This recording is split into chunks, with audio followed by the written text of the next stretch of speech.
Bro, they won the Super Bowl. Did they watch the team? Welcome to another edition of the SumerSports Show. Lindsay Rhodes and Sam Bruchhaus back with you with one preseason game now under our belt, the Hall of Fame game. Thought the Chargers' depth looked really good. I talked, Sam, about how they're a team that I think is so interesting this year because I think a lot hinges on some of those guys that they drafted, brought in the offseason. They kind of are like that bubble team for me. So I thought that was an interesting game in that sense. We have more games coming up this week. We've got a lot coming up on this show. We've got guests aplenty. We have our buddy Shawn Syed joining us, who has recently released a tape breakdown of Drake Maye from year one in the NFL. He watched every single drop back and has some takeaways, strengths and weaknesses and stuff like that. So looking forward to talking to him about that. And then we've got Brett Kollmann and Snyder from the Bootleg Football podcast, two of our favorites. And they're going to come on and help us discuss underrated players with the Madden ratings that just came out this week as a peg. So I think that that'll be fun too. They're perfect people for that conversation, right? I'm so excited about that conversation because, number one, the Madden ratings are actually used as an analytical tool. Like, there are teams, the Ravens have publicly said this, that view it as a long-standing 10, 20, 30-year rating of a team, at least in the consensus, or whether that's analytical or however they do it.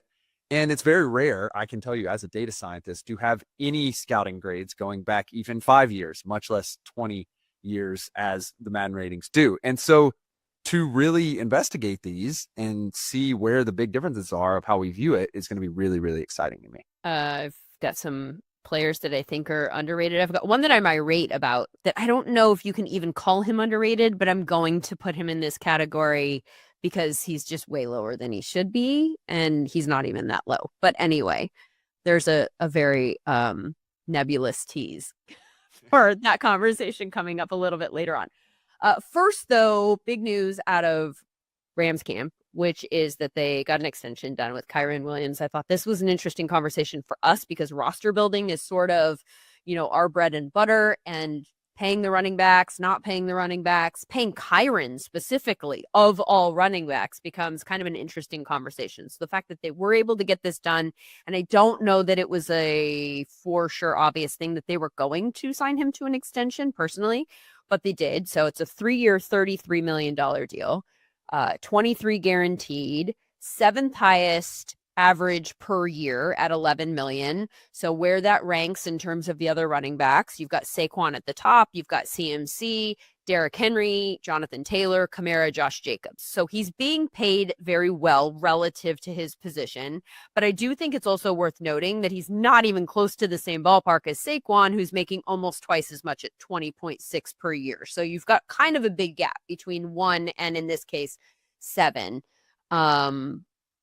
Taking Kyren's stats in mind from the last few years and understanding that what you want to do with an extension is pay for the production you think you're going to get moving forward and not reward production that you've already had.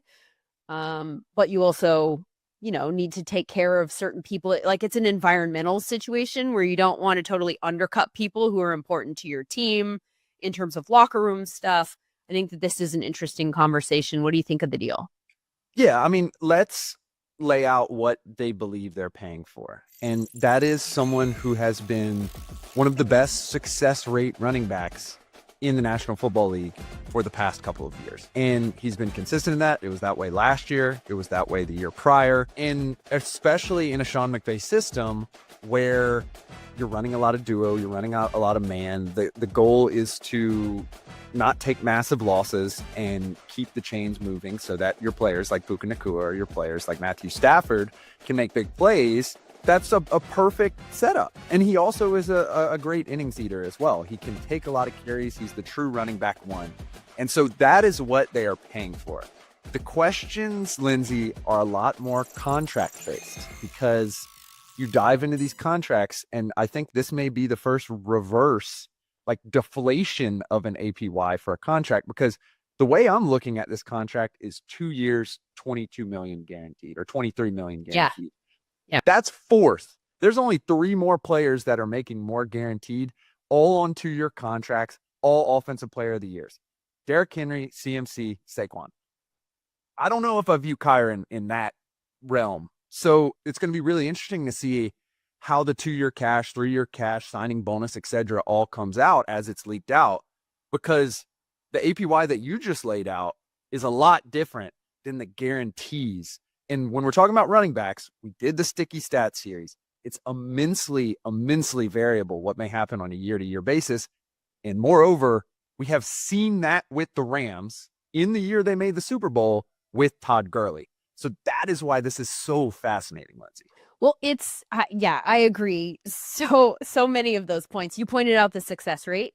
One of the problems with pointing to the success rate, even though it is a stat that's attached to him, is that it's so clearly a team and environmental 100%. stat, right? Like, so O-line blocking, Stafford being in the backfield, the wide receivers being as good as they are, and just taking defensive, like, affecting the box. Like, there's so much here that really it's hard to dial down, like, is this specific running back the one who is making this happen, or is the offense making this happen and we're plugging this guy in? And then they just drafted a guy, right? So, I mean, there's so many layers to this for me. I'm like, one, are we like hitting pause on the Jarquez Hunter excitement and saying like maybe he won't cut into his snaps this year and maybe this is going to be Kyren for at least the next couple of years because they must think so because they're paying him as if it's going to be him for a couple of years. But then also it was day 3. So I realized that there's that. But like they were real excited to get Jarquez Hunter. Is that depth then? Is that, like I'm just trying to figure out all of this because if you did draft Jarquez Hunter with the notion that he could step in, maybe it gave you some leverage in terms of negotiations. Like we got another guy, like we don't have to pay you.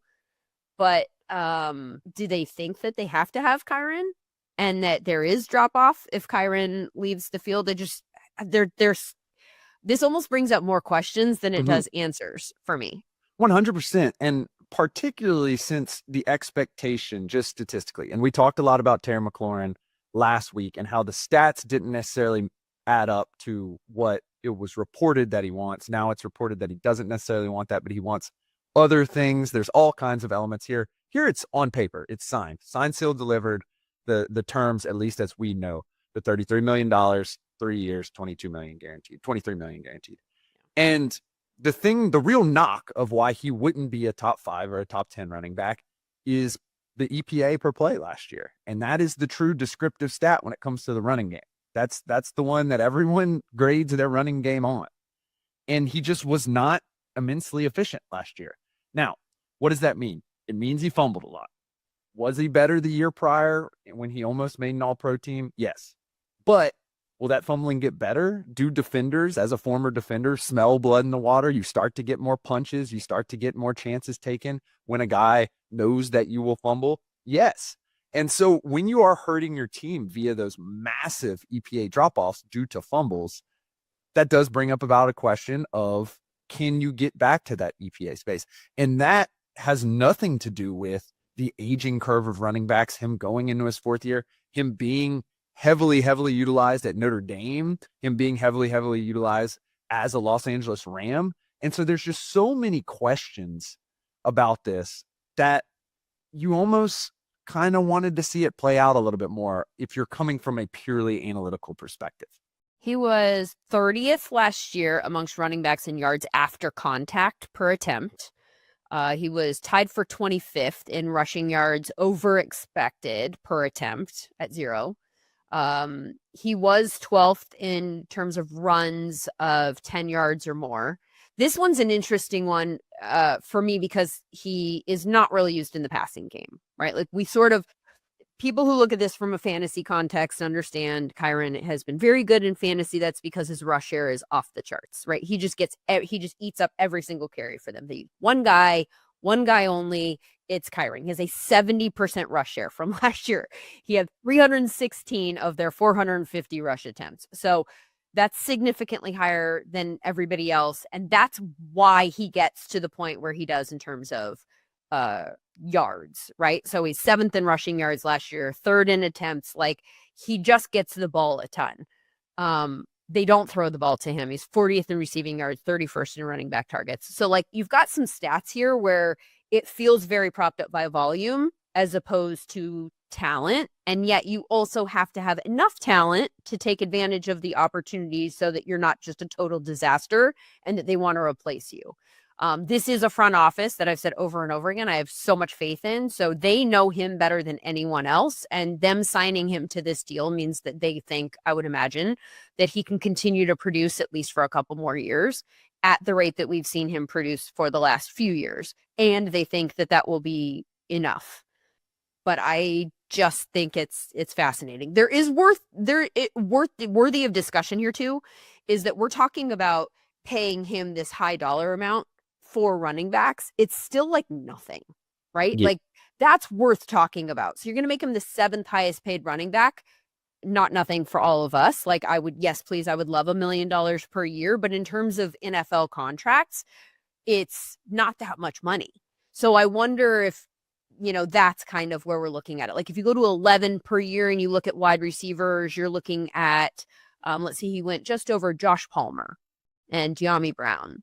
Like we're in a Jacoby Myers tier. Darius Slayton is making more money than him. I mean, so if you think about it that way and you go, okay, we're going to lean on him for a couple more years. We think that he's got, there's enough tread left. Then really, like, what are we talking about here? I think you're correct in that, in the pure monetary sense. But the reason why it is that way is because you can replace him. Yeah.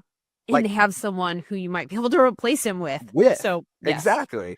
So, I mean, like, that's the real question is like, if you wouldn't have paid him this year and he drops down to 50% of carries or drops down to 45% of carries, then you don't have to worry about anything for the next 2 years. You don't have to worry about paying the 4th highest non-rookie guarantee, which is like, that's locked and loaded cash coming out of the Kroenke's pocketbook there.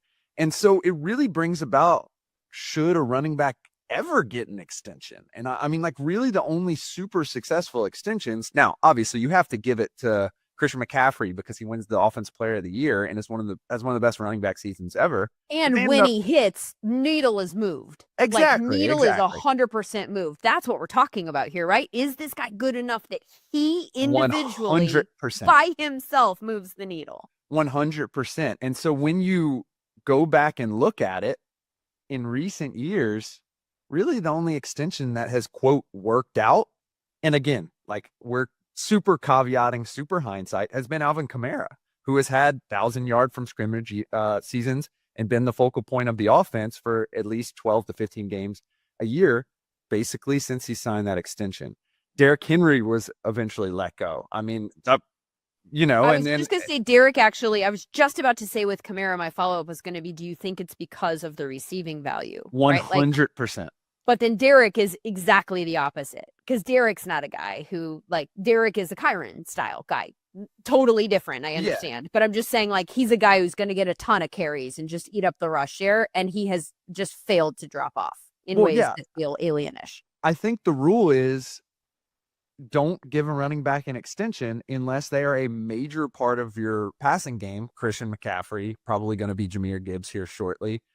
Alvin Kamara, or you have a 6'5", 240-pound running back. I mean, like, I think that's going to be the rule, because like in all, clarity, Saquon missed a lot of games for the Giants. Like, they did not get their money's worth for him, despite him, having some really great years. They did not win they made the playoffs, obviously, but like that draft pick in terms of surplus value probably wasn't the best draft pick in hindsight. And it's like difficult to say all these things because running backs are really fun and descriptively they impact the game a lot. You just cannot trust long-term. And the Rams have been burned by this before. That is the true kind of item here, is that they have been burned by this before and they're making this decision. Clearly they think that because of the way the offense is set up, because where their team is with a very youthful defense and some stars on offense, that they can make this move and it's not going to hurt them. That's a good point. That's a good point, because they do have some of the most important guys on defense that are already on rookie deals and they're set there for a few years. So maybe they have the luxury of overpaying, if we want to call it that, for a running back. And by the way, I understand, like, this is a roster building conversation. This is not, people who are not having conversations like this frequently are going to be like, what are you talking about? It's $11 million and he's a name we know. And he, and these poor running backs and how they're just getting screwed financially. That's a separate conversation. Us analysts, man. Lindsay, we did the sticky stats series, and I know people across the league listen to it. So I don't want any blame for that, even though we did publicize all of the statistics. Do you think that the timing of this has anything to do with the recent news about Stafford's back?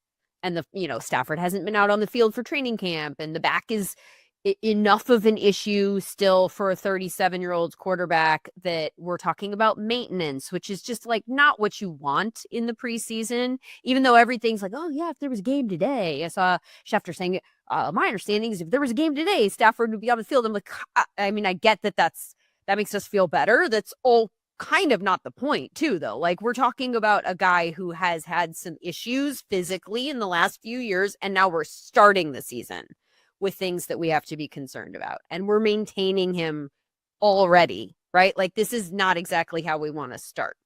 So do you think that there's anything about like, okay, fine, okay, the running game is going to be maybe more important even than, and let's just get this done, or even redirect conversation potentially?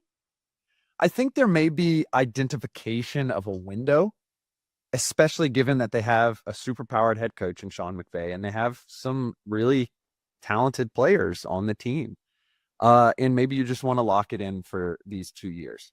That being said, Jimmy Garoppolo is their backup. We've seen him do well with Kyle Shanahan. We've seen him really not do well with Josh McDaniels. And we'll talk a little bit about what Shawn Syed has seen from Josh McDaniels and how it affects Drake Maye in a little bit.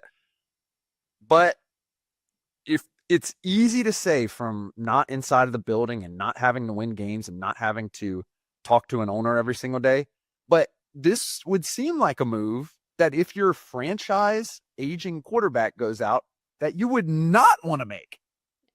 So I do think maybe there is an element of urgency and window. I just wonder how much it's tied to Stafford himself and more on Puka Nacua, who is on a rookie contract, Jared Verse, who's on a rookie contract, Braden Fisk, who's on a rookie contract. And those are the three positions where you have to pay up certified because we can quantify those pretty well. So I think that's kind of more of the thought process is creating a 2-year window there where you can work in and out with those guys and then decide what to do after that. Jimmy Garoppolo, who you brought up there, we're going to be talking about Madden ratings a little bit later on. In looking for people who are underrated, found his name very far down the list. And I know that, we talked to Jordan Rodriguez at Combine when they were having conversations with Matthew Stafford, and she told us straight face, absolutely, like, not trying to put one over on us, that the Rams actually very much like Jimmy Garoppolo and that they were okay going to him if it didn't work out with Stafford. Now, obviously they ended up signing this deal with Stafford. And so, but like, we have been told that they very much like Jimmy Garoppolo and are okay if they have to turn to him. He has a 67 Madden rating. He is rated after Tyler Shuck, who is just nothing but, bad news coming out of Saints camp with regards to his name, which I'm not suggesting we should make more of that than it is. Like, it's still so early as a rookie, whatever. But rookies usually are rated very, very low in Madden relative to our expectations for them potentially. I mean, he's after Desmond Ridder, who has a 68. Yeah. We're after Aiden O'Connell at 68. Spencer Rattler's a 69. We're way up there. Like, Mac Jones is a 69. Jimmy Garoppolo? What? Yeah, I can't wait to get in these discussions with Brett Nietzsche because there's a lot of things that go into this. I'm sure Madden does an excellent job each year. And again, these are a relatively trusted kind of consensus rating. I'm not saying that they're wrong, by the way, either. I'm just saying that the contrast between Jimmy Garoppolo's Madden rating. Yeah, who has been number one in EPA in his career multiple times, or at least around it. So, and also what we're hearing people like Les Snead and Sean McVay think of his skill set. So it's like, Madden looks at him this way, and then they're looking at him this way. And then, I hope we don't have to find out, right, who's right, because in a perfect world, I want to see the best version of the Rams on the field, and then whatever happens, happens. One last question about the Rams before we move on.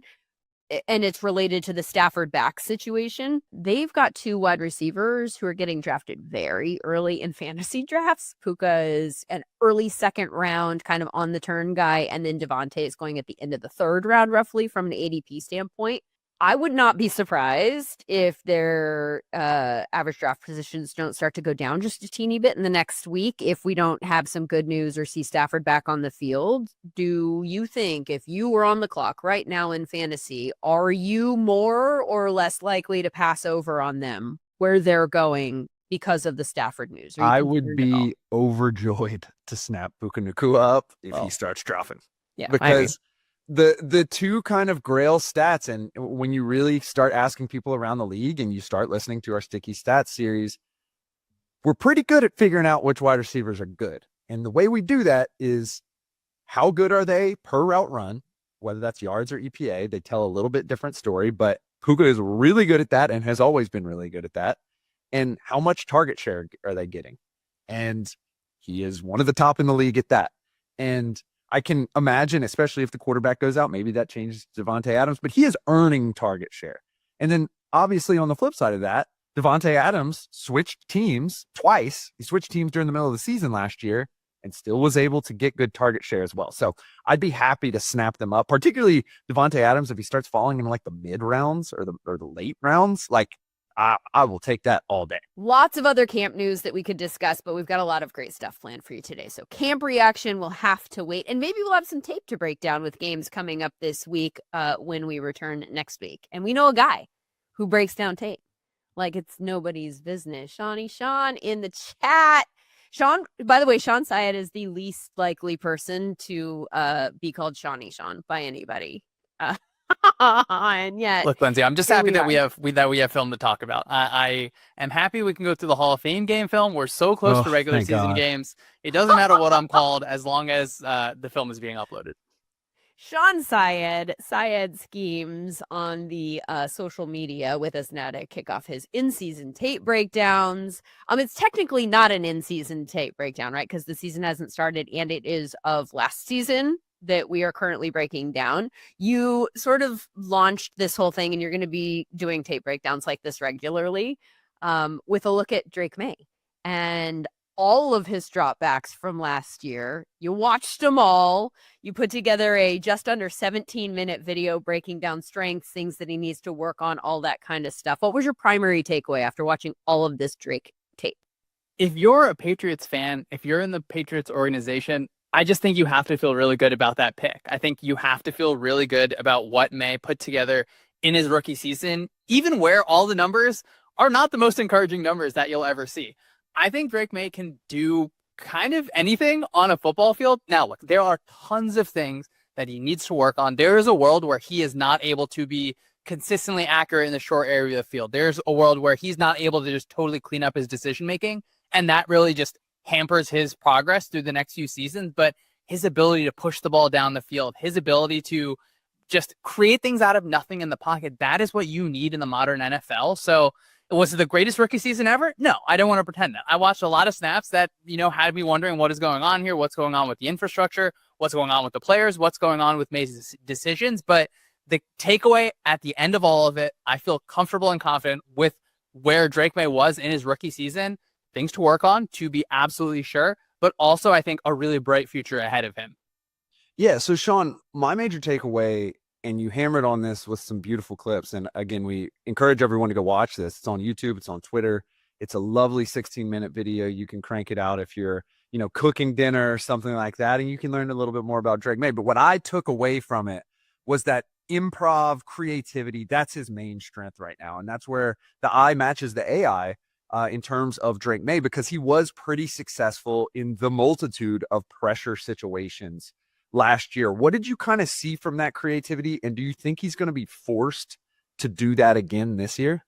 look, sometimes Drake Maye plays quarterback like I play Madden, where you're running around and trying to create something. And for me, I like to think I'm okay at Madden. For Maye, there's the first clip. Literally, I wanted to show it right away because it's against the Dolphins. He's stiff-arming a defensive end. He's throwing the ball all the way down the field over the defense. There's so many situations where you're creating something out of absolutely nothing. Sam, at the same time, there's situations where he really looks like a crash test dummy, and I absolutely hate having to see that. Obviously, they had some just issues staying on the field overall. So I think finding the balance between really creativity and, unfortunately, chaos, I think is going to be important for him. I do think there were some times where, look, the offensive line, it was not a good offensive line. I don't really know what else to say about it. They had, amongst their tackles, they had the 61st and 94th out of 99 overall qualifiers in terms of SumerSports for pass blocking. So a tough situation where he was pressured often. Still, I think sometimes where he's looking down a little bit, he wants to take off right away. I had an example in there where it's like, hey, you're getting to your next part of your read, and he just goes. The problem is, when he does that against the Jets, it's a huge rushing touchdown, and he's able to run by a linebacker. So I'm hoping that the infrastructure being better, where they're at least trying. They're bringing in different offensive linemen. They're going to have different starters there. They're bringing in different receivers, even if they're not exactly the receivers that they had hoped for in free agency. So you hope that that's able to lift it up a little bit as well. It's optimistic. There's a chance it doesn't all work out. I'm hopeful for it. I would be really, really kind of bummed out if we look at it in a few seasons and say, oh, the Patriots were never able to get Drake Maye in a situation where the things were kind of clicking around him. And now we're just talking about a what-if quarterback, unfortunately. Yeah, I'm curious about your thoughts about, you mentioned the offensive line. I'm curious about the pass catchers too. Having gone through all of that tape of him, how much you think he was limited by the pieces that he had to work with, and then how much you think that might change based on the pieces that they've added. I think that obviously, separating offensive line and receivers, you don't have to. You can just say, hey, they both kind of held the Patriots back overall. The receivers last year, I think to be kind, it left something to be desired. Certainly, I think of all of them, there's only one that was above like the 50th percentile in our route running score. That's agnostic to if you're being targeted or not. So it's really looking at, like, are you getting open kind of in any sort of way? And I had a whole entire like folder of clips. There was like at least 10 where it's a receiver falling down on a route, or a receiver, it looks like they're going to catch the ball, but the ball hits off their hands and it goes into the defender's hands, or just these rough situations. And that didn't stop Drake Maye from pushing the ball downfield in isolation situations. So you're thinking, okay, we bring in Steph Diggs, who his numbers looked good enough last year, I think, in terms of our advanced AI metrics. You're hoping that he's able to get back to health. You're hoping that Kyle Williams comes in as a rookie at the same time. Rookie receiver expectations, what are they? So I do like Pop Douglas there. I did like their tight end room and what they were able to produce there. I'm trying to be, I guess, cautiously optimistic because I'm in on Drake Maye. I don't want to say that I'm not, because I kept seeing things that it's like, wow, this is pretty rare for a quarterback. He's not afraid of the middle of the field. He can push the ball with anticipation down the field. He can run by you. He can throw over you. I keep saying that because it's so important, but I'm not going to come on here and say, hey, I think this is going to be like a top 5 receiver room in the league by any means. So obviously, like you said, it may look a little bit different. There may be some changes. There's obviously some personnel changes. Josh McDaniels is now the offense coordinator of this team. It's going to look different than it was with Tom Brady and Jimmy Garoppolo and even Kyle Orton back when they had that little Broncos run at the beginning of the season years ago. Is this going to be the Drake Maye offense where it's Drake Maye has the keys to the car, or do you think the Belichickian way of kind of playing your role is going to be enforced a little bit more upon him so that he's not that kind of crash test dummy that we saw last year? I think it's got to be a balance, right? Because they're hoping that they can grow together. Because Maye, again, he is not a finished product at all. There's a lot of things that he needs to keep on polishing. McDaniels has had professional offenses for a long time, so you hope that he's able to just, continue to increase the competency. There was some creative stuff last year from the offense that I think goes like unremarked upon. So I don't think like the play design was necessarily like the worst that I've ever seen. I think McDaniels, you're hoping that, I hate to say it because it's not handcuffing Maye necessarily, but you're hoping for under center, heavy play action, those easy routes. I think that if you can give Maye more of those just easy button type plays where we're going to have those crossing routes where, unfortunately, against the Texans, one time you sail it over a receiver's head, it ends up in an interception. But there are other times through the season where you're able to complete that pass, get people running after the catch. So I think you're hoping that you blend that in, Sam. I know you would love to see Drake Maye run the ball like 20 times a game. I would love to see it. Will season in a little bit of like a very little bit at least of that design run game. Maybe when it's in a 3rd and short type situation. Maybe when it's, just in that goal line type area where he can be a real positive there. At the same time, you don't want to put him into harm's way too much. So it's going to be really interesting because if the offensive line doesn't mesh, like none of what we're talking about, I think really matters, unfortunately. Shawn Syed, go check out the tape breakdown everywhere on social media at Syed Schemes, SYED, and then also at SumerSports on the YouTube page. Go check that out there. Thank you so much, Shawn. Thanks, guys. Drake Maye, by the way, QB 19 in the Madden ratings with a 78 overall, which is a perfect segue to our next segment with 2 guests who now look perplexed. I don't understand the look on Brett Kollmann's face. Very excited. Let me finish introducing before we get to the perplexed look on his face. That is Brett Kollmann and EJ Snyder, both parts of the Bootleg Football podcast. I'm so excited that we were able to get both of you guys here with us today. And we're going to be talking about, to finish the thought, sorry, I'm new with this, Madden ratings as a peg for underrated players in the league. Because let's be real, they don't get this right all the time. We do. We know who the good players are. Brett, let's go back to the perplexed look. Drake Maye, QB 19, 78 overall. Was that a reaction to that or something else? Yeah, 78 is weird to me because, like, I understand, the numbers weren't crazy. I think he had less than 2,300 yards. He had 15 touchdowns, 10 picks, somewhere in that neighborhood. Shitty wide receivers and offensive line too. Yeah, right? Like, the only offensive line that gave up more pressure than them last year was Seattle, which, like, if you're in Seattle's neighborhood, that tells you how bad that offensive line was. Because there was, like, 3 offensive lines at the very bottom of the league, and it was the Seahawks, it was the Patriots, and oddly enough, it was the Vikings post-Darisaw injury.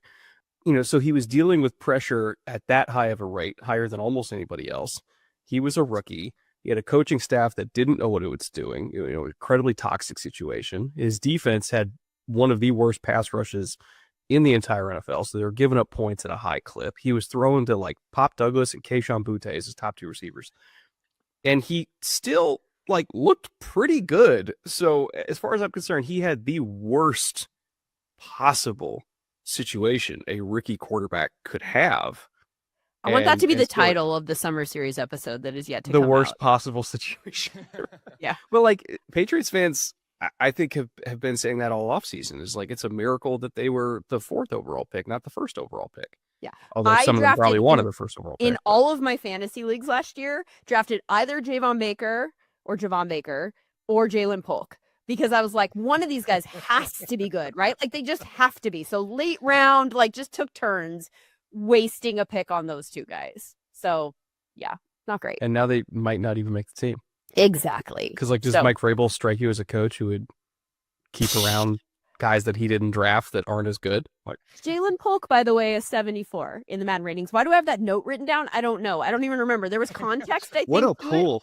With regards to guys who were ranked below him. I'll go back and I'll find out why I wrote that note down. That's what I do. I just scribble random things here. Well, it's interesting. Do you have the interesting. Efton Chisholm rating handy at all? Or 90 what? It's interesting though, because it's if Jalen Polk is a 74, and this is a player who Brett just said is potentially going to get cut, how the basis of these ratings are really interesting. So EJ, I'm interested in your thought. 99 Jamar Chase. In my head, 99 Jamar Chase should be the best wide receiver of all time. Or should it just be the best wide receiver in the league at the time? What are your thoughts? Oh, I have lots of thoughts. And my first thought is I don't spend a lot of time on Madden ratings. So I had to dive in. When y'all called and said, thank hey, you for coming. Yeah, exactly. Hi. No, you're like, we're going to talk about underrated players in the league. And I was like, that's awesome. And you're like, based on Madden ratings. And I was like, that's not so awesome. Okay, cool. No, it's a good framework, but I mean, we're talking about ratings for a video game, and, Madden wants folks to talk about these ratings. If they, just sort of went chalk all the time, it wouldn't be very much fun, just like it wouldn't be if we did. So diving in and seeing some of the relative ratings, I do have questions for their developers about, so why did you do this? Because you can talk about situation like we just did with Drake Maye. You can talk about potential like we're going to with a bunch of rookies. But, Madden ratings as a, true to life rating for whether or not a football player is good is not exactly what we do on Bootleg. So it's kind of fun to dip my toe into another world and go, oh, what does Madden say about the players I really like? Oh, they say that? Now I can be angry. For the record, though, never looked at a Madden rating in my life. Like, you'll be shocked to know that I haven't spent that much time playing Madden in my history. So I was unfamiliar with even the breakdowns of what these were. But I think it'll be interesting to kind of see almost like as a market value, right? Like, Correct. is this how people see these guys? And I think that there are some guys that are even big names that you're like, well, that's way off based on, what we think in our communities. I did go back and find out why I wrote down Jalen Polk, by the way, though. He has the same rating as Jalen McMillan. No. Oh, No. Yeah. Unacceptable. Why are we doing this? What are we also, We're wait, not. that means both of them are 3 points higher than Cam Ward. So Jalen So we Polk, should have taken Jalen Polk #1 in the draft? apparently, Okay. Tennessee Titans legend Jalen Polk. You guys. Well, he probably won't go to Tennessee until he's Oh. like 32 because that's their style, but still. Okay, point of this, God. Greg Dortch, by the way, 73. I mean, we could do this all day. Anyway, this is not the point, is not to, rip apart the Madden ratings. It's more to use them as a like, hey, we like these guys more than the market might because we think that they should be ranked higher. EJ, who was the first name that popped to you as like, he's too low. You need to have him higher. Yeah, even though I don't talk about Madden ratings a lot, Cam Ward's name had come up a couple of weeks ago when these dropped, and folks were, I think, rightly outraged. He's a 72 in Madden. And, in and of itself, in a vacuum with a rookie quarterback, I understand why Madden would underrate a rookie quarterback. Given some of the other ratings that have been given to rookie quarterbacks over the years, 72 for Cam Ward seems ludicrously low for him because he is going to produce for you as a rookie. He's a proven playmaker. He has done that at every stop. He is not a one-year wonder from college. He is also a very experienced player. Lots of downs in college. We had this whole discussion with Bo Nix last year about experience versus, raw potential.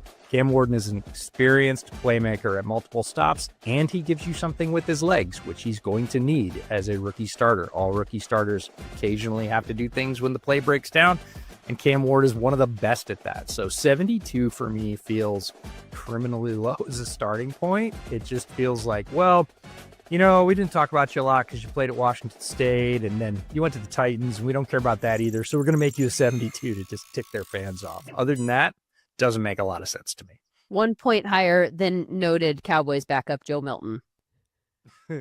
Yeah. No. So, like, based on that, yeah. So I was trying to defend the Madden ratings here. I was gonna go up and be Mr. Data guy and be, we don't know which quarterbacks are supposed to be good, but I that's also another thing that I picked up on. And like, if we view the consensus big board as the market in the draft, Joe Milton was not selected first, just in case anyone Those anyone are the thought two that categories happened. that you could be in. Yeah, By yeah. the way, you either were selected first or Big- you were not. Or not. Yeah, big data point right there for Stopsky to throw up.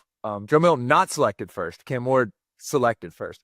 But then I went back and looked at all the people on Arif Hassan, our friend Arif's consensus big board going back to 2015, how those players were rated, and here are the closest players to what Cam Ward is rated. Tua Tagovailoa, 73, Justin Herbert, 70, Carson Wentz, 72. So all kind of, guys. I think Herbert was the lowest consensus big board guy, like 15. Tua was the highest at 5. You look at other guys, as you mentioned, EJ, Jaden Daniels, 85, CJ Stroud, 80, Andy Richardson, 74, Zach Wilson, Trey Lance in that 72 to 74 range. So it's a little bit, in terms of the consensus big board, on par, but I just don't know where the decision to make him lower than all those guys really came, given, like you said, EJ, people really liked his prospect profile. So I'm actually on your side here. I think he's undervalued a little bit as well. I wonder if part of it is because these ratings change during the season. I wonder if they're building in like a buffer to give themselves like space For to sure. move him up, right? Don't you think? Yeah. Yeah, so then like it could be, by the time we get to December, it's like, oh, he started as a 72 and all of a sudden he's an 81. It's like, look how much growth there's been. It's like, or you were just low. Yeah. Absolutely. But I think actually that's really smart because you're thinking they're a business and they want to continue to find ways to get themselves in the news and get Madden rated, and we hook, line, sinker, all of us, right? Like we bid for it. But it's much better and it's a better story if somebody's rising in the Madden rankings because they're playing well than like, oh crap, we got that wrong. He sucks. Like that's not something we're gonna go write a headline about. Brett, who jumped out to you? I would say Kobe Turner would be the first one for me. And Kobe's been, I would say, respected for the last couple of years. Like even in his rookie year, like he got some defensive rookie of the year buzz. Maybe not as much as he should have because like he was an even better player than Jalen Carter was when they both came out in the same DT class. But like people noticed that he had a phenomenal rookie year and then he carried it over into the next year and people continued to notice that Kobe Turner was kind of the straw that stirs the drink on that defense. And yes, Verse and Fisk hit the scene well because the Rams just for whatever reason can't miss on taking the alignment, but Kobe was still like the guy that made everything work because not only is he a great pass rusher, but he's an elite run defender as well. To me, he's one of the at minimum 10 best DTs, especially 10 best 3 techniques in the NFL. There's not a whole lot of guys that I would take ahead of him, especially at his price point. So if we're looking at production per dollar at interior defensive line, like how many guys would you rather have right now than Kobe Turner? Couldn't be more than 2 or 3. Speaking of price per dollar, we had some other big Rams news today that we talked about right out of the gate. Kyron, are we good with the extension? As a quick aside. Oh, EJ loves Kyron. He's always loved Kyron. So any dollar he gets is good with him. Yeah, you should ask Brett what he thought of Kyron coming out and what I thought of Kyron coming out. And that'll kind of tell you whether or not we're cool with the extension or not. EJ loves short kings. Like he was also a big Bucky Irving guy. So like anytime a running back is, under 6 foot and under Good. 220. The word you're looking for is good. Anytime a running back is good. Versatile. By the way, I don't know what Bucky Irving's Madden rating is, but it's probably not. Hold please. 87. Way too low. Way too low. I was thinking. Yeah. Really? Yeah, I was thinking about having that be one of the ones that I wanted to talk about, but I thought it was just a little bit like he's still high enough that you're like, meh, I'm sort of splitting hairs here. But let me filter really quickly. He's got to be RB what, 5, 6 then? No, I think he's a little bit lower, right? So he's, he's not that far down. Kenneth Walker's ahead of him. James Cook is ahead of him. Those stood out as asking EJ to pick between Kenneth Walker and Bucky Irving, like that's it's like asking him to pick between his kids. It's not gonna happen. Yeah, it was Saquon, Derrick Henry, Gibbs, CMC, Bijan, Joe Mixon, Josh Jacobs, James Cook, Jonathan Taylor, Kenneth Walker, and Bucky Irving. And then Nick Chubb. Houston Texans legend, Nick Chubb to you. Nick Chubb, who, obviously we all kind of love his talents when he's healthy prior to having not been healthy. But that might be the biggest disparity from if you are looking at these to drive what is fantasy football value this season, he might be the biggest one because you can get him very late in fantasy drafts. And if Madden is right about where he should be rated this year, which I'm not sure if they are, but the Nick Chubb value pick. Sam, who jumped out to you? So I approached this and I was really shocked by this. And I think the positions that we can't really quantify super well typically will have these types of spreads because there is an element of opinion. So I'm going to the linebacker position, one that I hold very dearly to my heart. And I think Edge Cooper is just wildly underrated. His Madden rating is 79. He's the 34th best linebacker. Oh, and moreover, I picked up on this early that apparently this is like a thing because in the executives poll put out by Jeremy Fowler at ESPN, I believe, he didn't receive a single vote to be a top 10 linebacker. And I was like, Did y'all watch the games last year? He was like, there were games where he was the whole Packers defense. So let's put some numbers to it.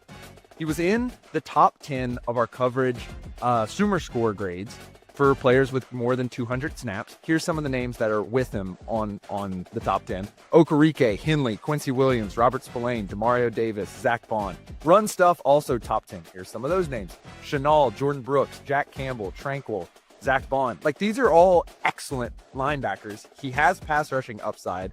As a former linebacker, I loved watching him all year. And, like, this guy, I think, could be an all-pro this year. Much less, a 79 kind of, starting linebacker for any given team. I was floored by this. I wonder if Brett needs to go make himself a drink from one of the many bottles behind you, Brett, based on your reaction to that one. It's just absurd. Like, honestly, like, it's almost unconscionable. Like, it's one thing, okay, if he starts out as a rookie, like 79 or whatever the number is, but you can't watch 17 games last year and not think that he's at least in the mid 80s. Like, at least get me that. As far as being a true 3-down linebacker, and EJ and I, we actually interviewed him at the Shrine Bowl when he was coming out, and, we got to have him walk us through some of his own tape from college. And, like, you can see that he has this innate ability, like, even if it's like not like drawing it up on the whiteboard, but he has this innate ability to just recognize space and his timing, his vision. Like, he plays linebacker in this instinctual kind of way that you really can't coach. And he even does some stuff that's like not even like the technique, I would say, that most linebacker coaches would want you to do. But because he's so athletic and he's so instinctive, he kind of gets away with it. And it reminds me of like a 3 technique that's constantly, backdooring a reach block to get a TFL to get TFLs an outside zone. Like, no defensive line coach is going to tell you to do that. But if you're good at it and you get away with it, they're going to let you do it. And Edge Cooper is that kind of linebacker where, like, and Sam, this, like, when you're reading Cloudy and Clear, sometimes he'll do a read where you're like, whoa, I don't know but he still makes the play. And you're like, oh, he's just that good where he can do stuff that linebacker coaches wouldn't explicitly tell you to do. So I don't know, man, the instincts, the athleticism, I don't understand how he's not like 86, 87 right now. And Sam, what did you say his overall ranking was among inside linebackers? 34. Okay, I want to see the list. That's what I really want to see is, like, give me from 15 to 30. And how many of those am I just going to draw a red line through and go, no, not better. No. Yeah, who's 33? That's what I want to know. What I was trying to figure out is whether this was somehow tied a little bit more to his draft position. Because, like, okay, he missed a couple games last year, but the reason why I think he's so good is because I watched the games that he missed, and the Packers couldn't figure it out. Yep. So, like, especially when you watched how they operated without him, and like you said, Brett, those what we used to call hero or a-hole plays, like, he was the hero. Like, if there's X factors in this game, and like, that's an X factor. Like, he is an X factor player. He's like one of the best linebackers in the league, as far as I'm concerned. I was a little shocked by this. Also, as a former linebacker yourself, how long did it take you to learn how to do like a proper hook drop? Because when he was in college, he would just kind of like sit at his spot at 7 yards deep. They didn't really like have him get depth in his drops. All of a sudden he shows up to Green Bay and like he's getting like 12, 15 yards deep at his hook drops. He's sitting in the window. Like he's feeling the receiver without even seeing him, and he's flipping and he's getting lane. I'm like, oh, so he just turned into Fred Warner in 6 months. That's cool. Like, but how long did it take you to learn how to do that? Because he did it pretty darn quick. I mean, it's such a mental position because you are really one of the only players who is truly a coverage player and a run defense player on every down, other than like third and long, basically. And so, I mean, I am definitely not Edge Cooper. I'm sitting here talking to y'all right now. I'm not playing ball on Sundays, but like you said, there's a real learning curve in college, much less in the pros, when you're having to like legitimately cover in the NFC North, Jahmyr Gibbs and Amon-Ra St. Brown in the slot and all these other great players that they're going to match you up against. Do you think that there's something to this, though, Sam, like we talked about in our Sticky Stat series, that like linebacker play is hard to evaluate, right? Like, it's hard to find stats that specifically tell the story of this player's talent versus this player's environment. And that's partially why they're not paid, because it's tough to peg down. That might be what's happening here. Yeah, I think that's an outstanding point. And I do wonder, particularly like if you're considering, this is a little nerdy, but considering a simulation game, like because they do have to do so much, if you make all these players really good, maybe they just take over the game. And in the reality of football right now, putting together an all-pro list for linebackers is like pretty hard. Like some people could like Deion Henley as an all-pro. Some people could like Zaire Franklin. People love Fred Warner, and Bobby Wagner made an all-pro team last year. And I thought, he was a little step slow, even though he did have a good year. So it is difficult to evaluate. And right now there's not a ton of super top tier linebackers as well, but there are a lot of good ones, one of which I think edge grouper is.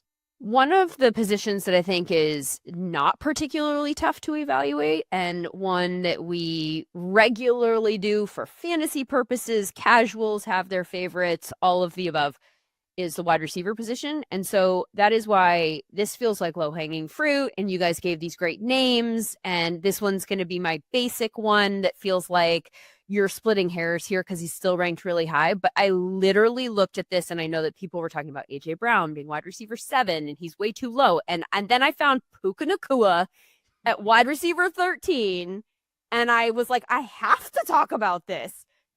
How? Literally, how do you come up with the list where Puka ends up as wide receiver 13 as an 88, lower than, wait for it, Devontae Adams? He's not even the highest on his own team? Not even the highest on his own team. Like, what are we doing? And how is this not the headline that everyone latched onto? We got to A.J. Brown at wide receiver 7? Like, that's fine. You could think he's a couple... Puka Nacua is sitting right there at wide receiver 13. Like, what are we doing? I can't find any kind of statistical argument for him being wide receiver 13. Like, I can't even start to fathom what the argument was for, like, no, down more. Like, I don't get it. We have him in our SumerScore, 99th percentile receiving SumerScore, ranked 2nd out of 149 wide receivers. 98th percentile route running SumerScore, ranked 4th out of 149 wide receivers. He was number 1 in yards per route run. He was number 3 in target share on a team where we obviously did kind of still spread the ball around to other people. Like, he's so good that he still demanded the ball at that rate. He was number 1 in targets per route run. Like, it's just, I don't understand.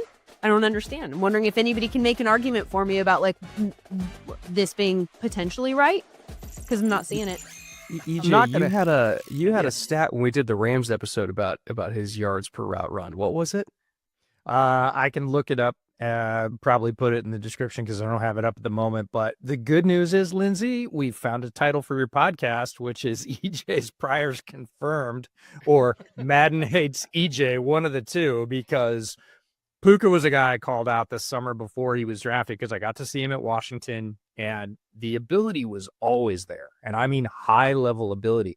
It was injuries, and the staff really just soured on him not being on the field. He went on to his next stop. Again, showed out against top-level corners. Again, got injured. And it was like, man, if this guy could just stay healthy. So in June, on our summer series, as we do every summer, the year Puka was coming out, I said, if I was a football genie and I had 3 wishes, one of my wishes would be Puka Nacua just stays healthy and we see what happens. Because if he does that, you're going to remember his name.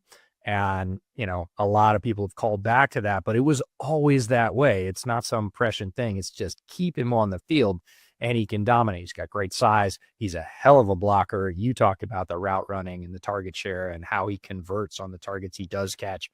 There isn't a justification for him being 13th other than, well, and this is draft status is sticky, right? Well, he wasn't drafted that high. He wasn't a first round receiver. Oh, he was injured. Well, since he's gotten to the pros, he's basically wiped all that away. But if you're holding on to those priors, which were incorrect, or wait and see, we'll say at the time, then you can come up and say this rating is okay. EJ, I found it. So, Lindsay, you brought up the yards per route run. He's number 1, right? Yeah. He is almost a full yard per route ahead of Justin Jefferson and more than a yard per route ahead of Jamar Chase. So I got nothing. I got nothing. We're all in agreement here. And look, like everyone's in agreement that Jamar Chase and Justin Jefferson are in every conversation about the best wide receivers in the NFL, right? Like that's where it starts. And then you can add people to that conversation, but they're always in the conversation. I think that we are the only way that people are a little bit behind on Puka is that I think Puka is in that conversation. And I don't think that people are putting him in that conversation yet. They're putting him in that like next tier of like, yeah, also good, maybe, you know, and I just think that the tier is bigger this year than it was last year. And I think people are just hesitant to expand the tier. They just want it to be those two. And that's it. Again, when you have ratings and you get to a certain number, there are certain players where there is a floor. Like if we're having a discussion about wide receivers and you get to, at the lowest, wide receiver 8, let's say, and you haven't mentioned Puka's name, I'm going to be like, hold up, I'll stop you there. Where do you put Puka? And it's the same with other players in other positions. Defensive tackle, right? You get to about 5 and you're like, where are you going to put this guy? Because you haven't mentioned his name yet. And when we have those discussions, whether it's about quarterback or wide receiver or defenders, or to your point, Sam, inside linebacker, which is way murkier because of the sort of two-way, really almost four-way nature of the position. And you get to a certain point and you haven't mentioned a guy's name who's playing great, you know, the ball knower's choice. You're like, okay, great. What number is this guy going to be? Just skip to that part, because then I'm going to tell you you're wrong if it's below, you know, a certain level. I wonder if it's too about sharing in that offense. Like it has been until now, him and Cooper Kupp, right? And I think last year it was way more him than Cooper Kupp than a lot of people realized, because Cooper Kupp still had some big blow up games. And so people thought that Cooper Kupp was still Cooper Kupp more than maybe he actually was. But I think that it's maybe that split that kind of devalues him in people's minds. Like Devontae Smith is also ahead of him in these rankings. And by the way, ratings, I suppose, he's also a great wide receiver. Like, so again, that's why I say this is splitting hairs, but it's not where Puka belongs. We don't have that with Jamar Chase. T. Higgins was very good for a lot of years, and we're not pulling him down and saying, oh, well, we're not going to talk about Jamar Chase in the top 3 because Jamar went top 5. That's right. Yep. Linikoff winner, was so good. He sat out his last year in college and still went top 5. Like, plus he's making $40 million a year. Like, it's just all perception is reality when it comes to this kind of stuff, right? Draft status is sticky, and it's sticky good. That's why we see, you know, quarterbacks who were picked in the first round get recycled even when they've bombed out at multiple stops. And it's also why we see things like this in the reverse. Brett, did you have a wide receiver that you thought was too low? I honestly have a couple, because Nico Collins is like just barely ahead of Puka, and I would put Nico in that same kind of discussion of like, he shouldn't be, like, his number shouldn't start with an 8, but it does. Yeah. I look at, I mean, it's such a loaded position group, but even if I go all the way down to like BTJ at 84, and like 84 sounds like an acceptable number because like, okay, it's a young player, they're ascending. But if you watch the Jags last year and like their outright refusal to feed BTJ the ball in the first half of the game, or at least in the first quarter of the game, you know, they would just like remember he existed after halftime every single week, and he still ended up with the production that he did. Like, he was one of the most dynamic weapons at any position on any team in the entire league. And if you put BTJ on a team that I think gets more national attention, because he is in Jacksonville, and then like, we love Jacksonville, we love Jags fans, but like, they don't get the same number of primetime games, right? But if like the Bills traded up last year and got BTJ and he was playing in Buffalo in primetime 7 times and putting up like the exact same stat line overall, he probably wouldn't be 84 because of that. Again, perception is reality. I think this year with Liam Cohen coming over and basically declaring like, no, everything runs through him, we're going to force feed him the ball, even though we just drafted Travis Hunter, it's still going to be the BTJ show. I would say he's going to go from 84 into the 90s by like Halloween, because like, I don't think people are prepared for the kind of year that he's about to have. And don't want to frame this conversation in this manner, so I'm hesitant to even say any of these names, but some of the names that are ahead of him are just weird and Baffling. feels like a popularity contest. Like, hey, we know that name, put him high, you know? Guys, I'll say one. I'll say one. okay, go. So you don't have to. You know what DK Metcalf's contested catch percentage was on vertical balls last year? It was like 22%. Thank you. Starts with a And 2. he is 85. But he's a and good BTJ 's contested 84. catch guy, right? Because he's big bodied and he wins at the point. Oh, yeah. The Yeah, narratives are I just. think they actually weigh you before you get on the field, and that's what determines if you get the Make ball you or make you not. run a 100-yard dash. It's ridiculous. And like, there's some guys ahead of him that are like, okay, I'll see the argument. Like Garrett Wilson, I think he's earned it. I would say Chris Olave, when he's healthy, he's earned it. Malik Neighbors, like, sure, you could sell me on that as well. But Brandon Ayuk coming off a major knee injury where he's still not right and he's rated higher. Well, we don't know what he's going to move like. Stephon Diggs coming off a major knee injury at his age. We don't know what he's going to move like. You know, like Chris Godwin coming off a major injury at his age. We don't know what he's going to move like. Like, how, if you ask 32 GMs right now, would you rather have BTJ on your team? Take the salary out of it. Would you rather have BTJ, the player on your team, or any of those guys right now at their age with their injury situations? Who would they want? 32 would say Brian Thomas Jr. So How about what are this you doing? one? Huh. Same rating. Same. So they are same. And I expect you to talk about them in the same manner. Brian Thomas Jr. or Jerry Jeudy. Oh, God. It's not even a question to me. It's not even a question. And like Jerry Jeudy had a really nice year. He really did. It was probably not even probably. It was the best year of his career. Obviously was ultra productive once Jameis got in there and did Jameis things. It was like, I'm locked in on you. You're getting the ball every play. But as far as like who I want to be my wide receiver one on my team right now, it is not even a discussion. And EJ, you are a big BTJ guy. I'm sure you would agree. Yeah, and it reminds me very much of like, the Jerry Jeudy thing is like Jarvis Landry, right? Jarvis Landry was a very good receiver of a type. He played a long time in the NFL, but if you asked most GMs, hey, if you're looking for your all everything wide receiver, if you're looking for an explosive threat, because explosive plays, we all know, change the face of the offensive game for a team. And if you're putting Jerry Jeudy up, yes, he had a rebound year and it was very nice. Best year of his career by far. BTJ, 1 year in the league, better year than Jerry Jeudy's ever had by far as a rookie. And the arrow's still pointing up. As Brett said, we haven't scratched the ceiling yet. So what are we doing here? Like, what is it based on, to your point, Lindsay?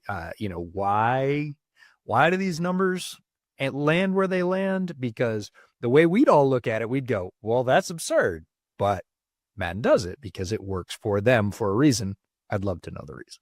Well, I wonder too if they need to spread the talent around for parity just within the game. Like, It's is there actual game stuff that's coming into play here? And they're like, hello, morons. Like, we can't have one shitty team. Like, you can play them and beat them every time. Right. We'll sell no games to Browns fans if they're all 75s. Like, that's not going to it works in CFB, though. Like, everybody loves taking control of, the Akron program and winning 5 natties in a row. Like, Well, I'll take over Carolina. I think the thing that's most interesting, though, which in the context of Lindsay's comment as well, like you have to sell games, but like this is also kind of a team with an arrow pointing up, despite not necessarily making a ton of crazy acquisitions, other than obviously the trade and draft pick of Travis Hunter, who allegedly, according to Liam Cohen, is going to play 80% of the offensive snaps. We'll see how that turns out. But like BTJ, I think, is one of the players this year who could go from we're talking about him and we're gushing about him, and me and Lindsay have talked about how he could potentially be a wide receiver in that vein. But then by next year, everyone could know his name. Or next, like then he could get a massive extension in year 3. And so that's kind of why, like, I was looking deep into these Madden ratings to find the guys who, may be the guys who get a big contract. And so the one I went with was Moro Ojomo, the defensive lineman from the Philadelphia Eagles, who is a 68. Holy hell. He is a Do 68. numbers go that low? He played like 400 plus snaps last year. Bro, they won the In the Super National Bowl. Did Football they League. watch the team? Yeah. So it's like I was just trying to find these arrow guys who could all of a sudden like be, for the most part, a household name. Most interesting note about this: Ty Robinson is above him. Hey, no Ty Robinson slander. No Ty They're talking Robinson. like rookie Ty Robinson. Rookie Ty Robinson is out of him. He's DT 165 according to your note. That is Moro Ajomo? correct. I'm like, you think there are 100 and back to your linebacker discussion. There are flavors on the defensive line, lots of them. Even if you're going from 5 tech to 0, there are multiple, at least probably 3 and probably 4 designations that you could split guys into. And there are a lot of guys that play defensive line in the league. I'll give you that. I don't believe there's 165 guys better than a guy that took 400 snaps on the eventual Super Bowl champions roster, who has a very specific and defined role. It's not flashy, but it is very important. And there is a flash element to Madden ratings for sure. Guys that do the dirty work aren't going to get high ratings, but having a rating in the 60s and beating DT 165 for a guy that was that valuable to Super Bowl champions and has been a good player in his role since he was drafted seems bananas. That just doesn't make any sense, knowing what we know about the Eagles' depth and being like, so he's going to play this much. He's going to continue to earn this job, but you're going to rate him as somebody who is essentially a replacement level player when they have the replacements. Like, they're telling us that's not true. And of all the teams to tell us, we should listen to Howie. Right. They were comfortable letting Milton walk because they had Morrow. 100%. That's a great Like, one. you think they couldn't 100%. figure out a way to pay for everybody? Like, they could still do it if they really wanted to. Like, they just pay out option bonuses over and over and over again. Like, they could have figured it out if they thought they were going to be screwed without him. But they Yeah. had Morrow. I mean, he's a guy that we could be potentially talking about. And again, now we're talking about potential. Like, he was one of the best pass rush players at that position for us in our Sumer frame scores, which we really, really liked. We've seen a big correlation year to year through that. And like you said, Brett, he's taking the role of a player who just absolutely cashed out. And they were okay with that. They had no qualms about it. And so I think that's someone that I'm really looking for that arrow up on, weeks 1, 2, 3, to where all of a sudden, our friend Shawn Syed, not a Birds fan, but we'll be probably talking about him because he loves Vic Fangio. Also, no disrespect to this player, they have Jerry Tillery at 71 compared to Morrow at 68. So half better. Stopsky, we're gonna have to crop EJ's eyes on that one. oh, here's one for you, EJ. You know who has the same rating as Morrow Ajomo? I'm Zach still Pickens. Oh. There's the thumbnail. Let's go. Okay, cool. Guess what? I'll take Moro Ajomo for Zach Pickens straight up. Who says yes? And the answer is nobody says yes to that. That's an illustration of, hey, did you just forget? Did you just get done and go, oh shoot, we didn't rank Moro Ajomo 65 or 68 or whatever it is. Like, They did a quick no. SEO search and saw there were no mentions and that nobody would care except for us. Right. Let's hide this guy. I get it. Are they just trying to like artificially deflate the Eagles like team rating? Now Is that we're- it? I we're do getting wonder into about the that. conspiracy, yeah, because like What? AJ Brown too low, Devontae Smith maybe slightly too high, but like you look at their defensive line, I thought that Jalen Carter was a little low. I thought that a bunch of these guys are a little low. So I'm going in a rabbit hole. I got to see what Hurts is. Let's get extra toxic with the this has became the discourse. Protect the Philadelphia Eagles podcast all of a sudden, which I At did all not costs. expect. Okay, well they got Hurts as QB7 at 86. Okay. That one I actually think All is right. like fair, but they do have him just or I guess tied with Justin Herbert. So I'd probably nudge Justin up just a wee little bit. Okay, I was gonna say you could go in what was gonna come next out of your mouth. Like that could have gone either way, right? Is that crazy to say that Justin Herbert at 86 should have been maybe my pick for underrated? Because that feels low. Yeah. Yeah. And it's not even a disrespect to Jalen Hurts. It's more so just I think Justin Herbert's too low.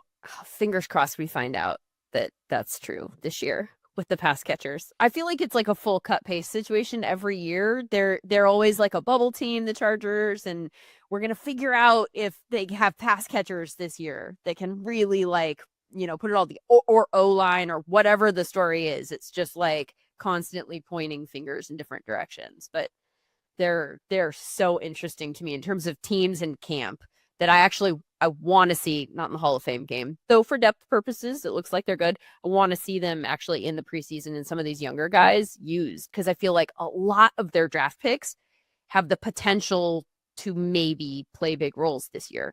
I just don't know which ones. I mean, also as we add more games to the schedule year after year, because we're at 17 now, we're going to go to 18.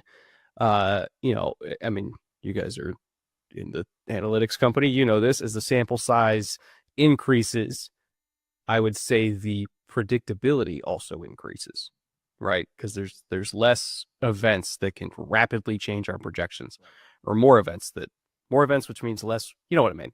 You're the math people, you get it.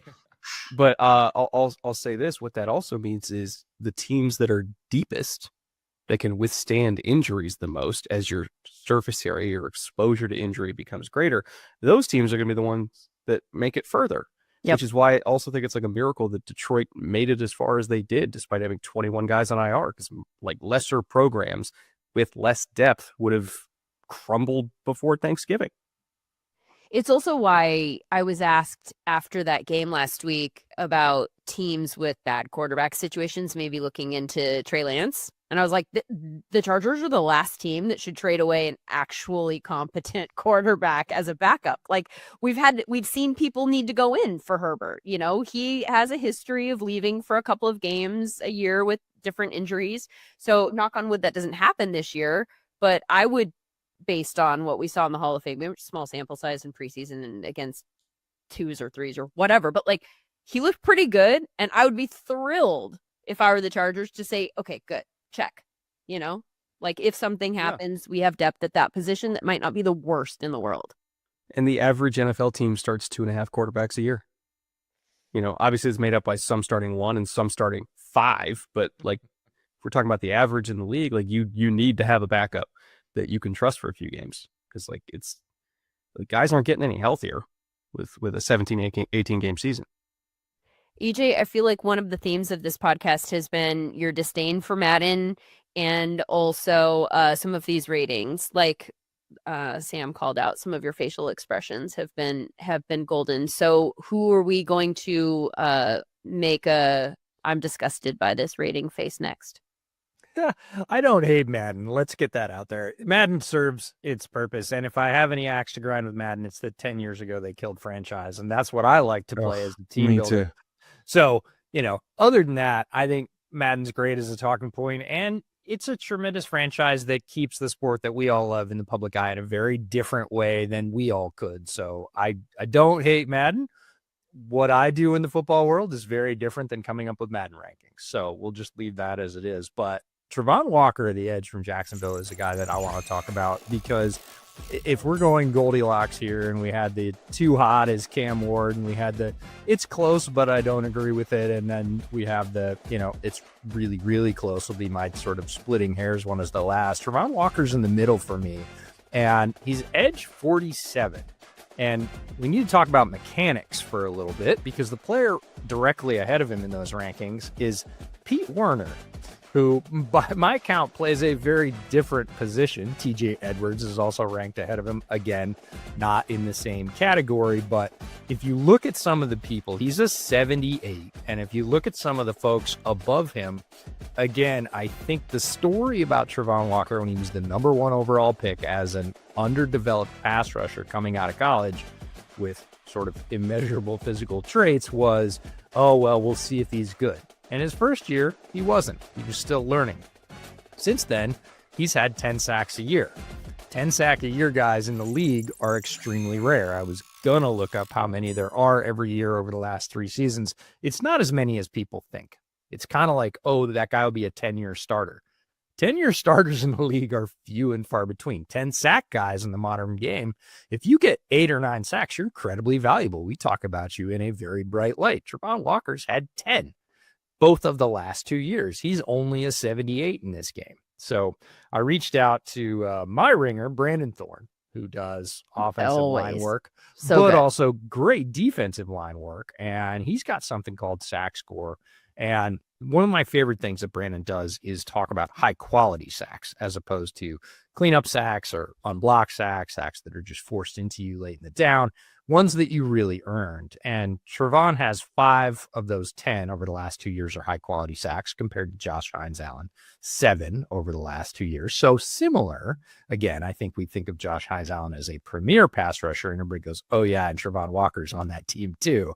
But when you look at some of the guys above him, again, the 78 ranking doesn't seem to kind of justify his play against the run and also his ability to get sacks, cleanup or not, year over year, which can be fickle, but he's been steady for 2 out of the 3 years in his career, and they're the most recent years. So not even having him as an 80 seems like we might be talking about other people's potential more than his actual production as a football player on the field. Are we just doing like a Jags are underrated show here? It's kind of sounds like whatever their over under is as a team. I'm like, I don't know. They seem very disrespected in a not great division either. Right. Yeah. And with a bad Texans offensive line, really. Oh. Hey. Uh-oh. Knife. Ariate Urgery is going to deliver us from evil this year. Just watch. Another team that I think might fit into the category of underrated a little bit in terms of the sum of their parts as opposed to the individual parts. And honestly, even as we're talking about here, individual parts maybe being underrated. And I can't believe I'm going to say this because I don't know how strongly I feel about this. But Cardinals a little bit, right? Yeah. And yet I say that as somebody who's not like running to like hit the over on the Cardinals. Like, I think it's entirely possible it will continue to just be what it has been. But this is all to get to a specific individual player. And I'm actually curious to gauge your reactions to what I'm about to say, because I'm not sure if you're going to agree or not. And I'm really interested to find out. So I'm going to go with Garrett Williams. And for casual football fans out there, that is not Garrett Wilson. I did not mispronounce. There is a player in the league that you maybe have not heard of named Garrett Williams, who is a cornerback for Arizona, who has a rating of 80, which ranks 41st at cornerback and is, in my opinion, just way too low. And I think that the reason is probably twofold. I think you've got one, not a lot of people watched the Cardinals last year. You know the fantasy players, but the team didn't really give us much reason to watch. Maybe that will change this year. Another reason is that he played primarily inside. We're talking about a nickel corner. Nickel corners don't typically get that much love in the best cornerback conversation, and I certainly understand the logic there, but he just played so well last year in the ways that he was asked to play. Our SumerScore metrics, which we've mentioned several times, but just to explain, track frame by frame output by a player and assign a score to every play, and notably is player agnostic, unlike some other scoring grading metrics, meaning it does not care who the player is or know who the player is that's being evaluated. So big names don't matter. It's purely objective.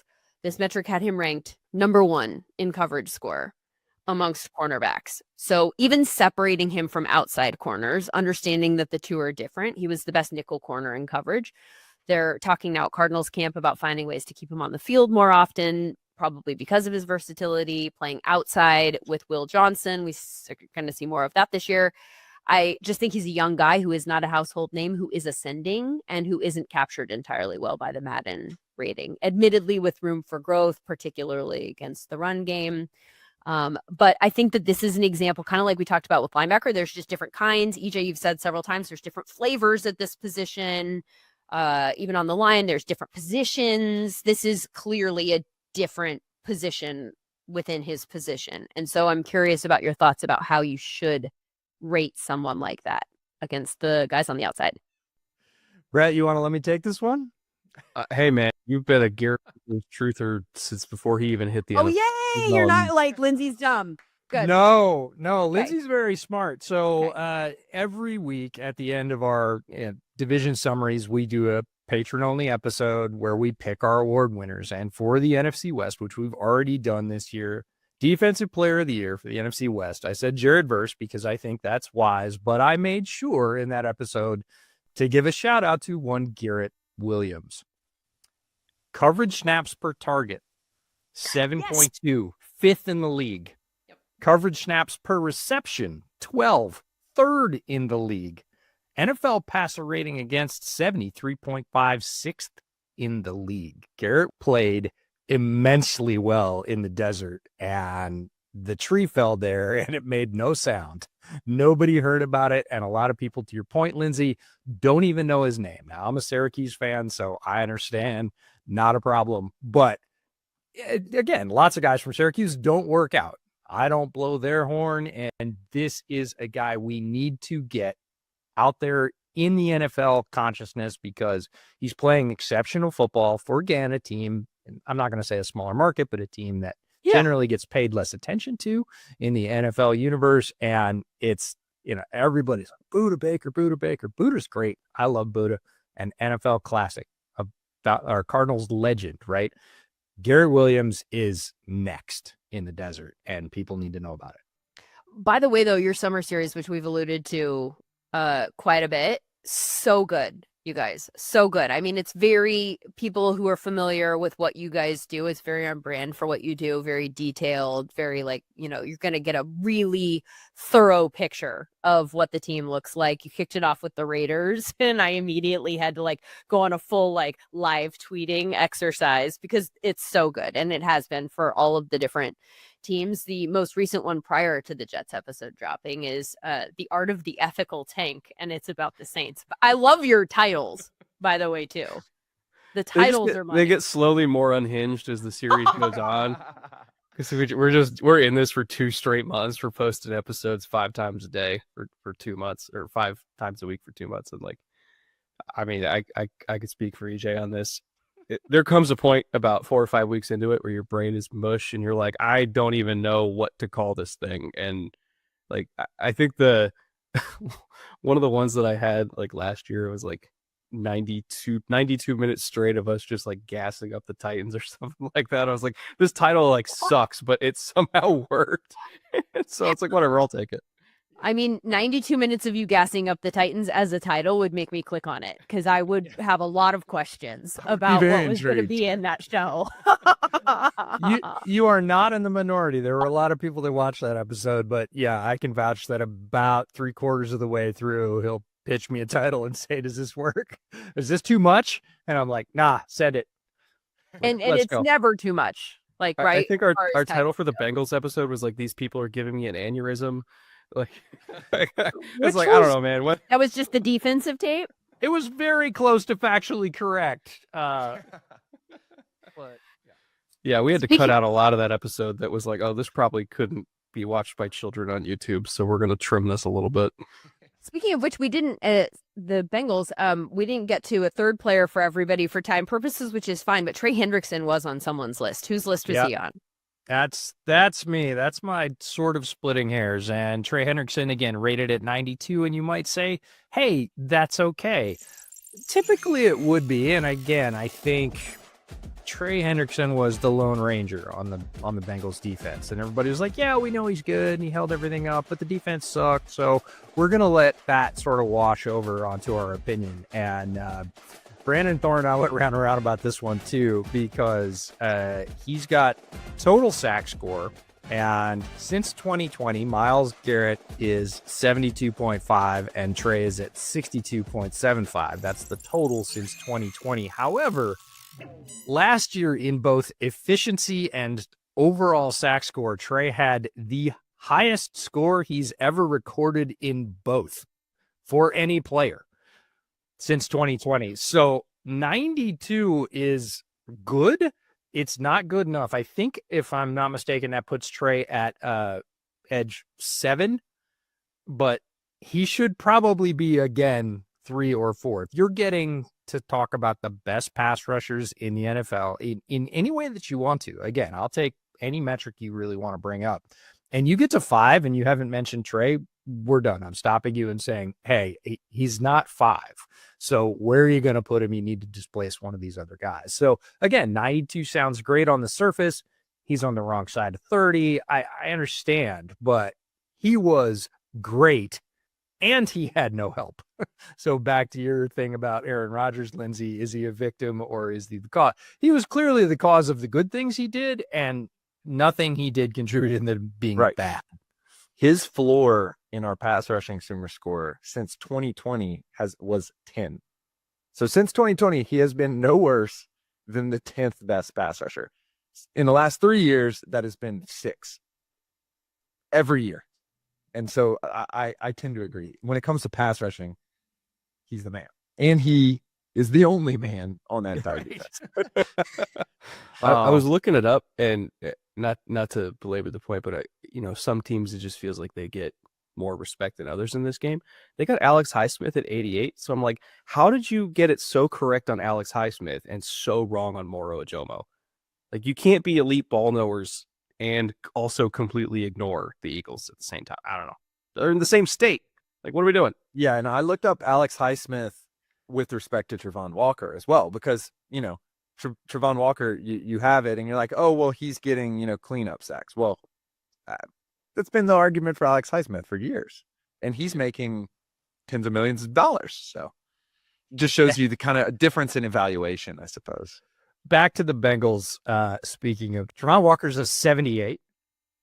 Shamar Stewart, Bengals rookie of note. No, I'm not ready. 77. No. Oh, come on. This has been fun. Thank you very much for joining us. I have bye. to go. Like, what are we doing? What? Yeah, Oh. a 10-sack guy for the last 2 years versus a rookie who's held out of camp and, again, didn't come in with the cleanest pass rushing profile.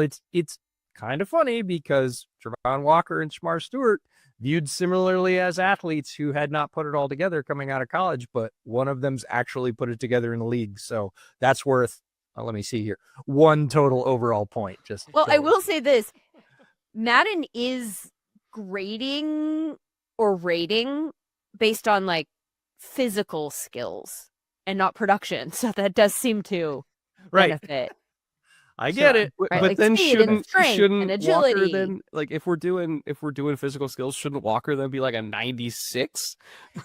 Like, only when he was number 1. See, again, 2 categories. For sure. Number 1 overall pick and not.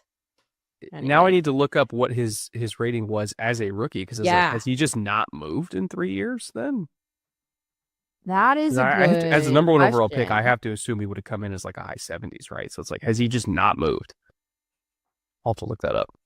Or maybe they Cam Warded him his rookie year. Maybe he started out as 68. Again, then they're not rating on physical skills because let's go. Trevon Walker's RAS was stratospheric.